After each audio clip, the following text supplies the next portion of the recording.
Istanbul ترک صدر رجب طیب اردوان کے بیٹے بلال اردوان نے دورہ پاکستان کی دعوت قبول کر لی۔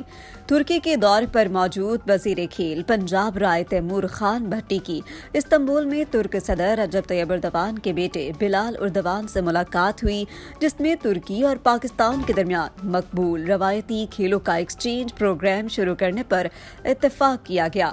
وزیر کھیل پنجاب رائے تیمور بھٹی کے مطابق ترکی سے علاقائی کھیلوں کی ترویج کے لیے مدد لی جائے گی، کیونکہ علاقائی اور ثقافتی کھیلوں کی ترویج ہمارے تاریخی ورثے کو زندہ رکھنے میں اہم ہے، جبکہ پاکستان ترکی میں کبڈی کے فروغ کے لیے مکمل مدد فراہم کرے گا۔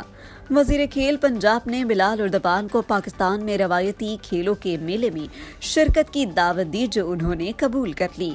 وزیر کھیل پنجاب نے اگلے ورلڈ نومیڈ گیمز میں کبڈی کو شامل کرنے کی تجویز بھی دی۔ بلال اردوان کے مطابق پاکستان برادر اسلامی ملک ہے اور امت مسلمہ کا ایک اہم رکن ہے۔ پاکستان میں علاقائی اور روایتی کھیلوں کے لیے مل کر کام کیا جائے گا۔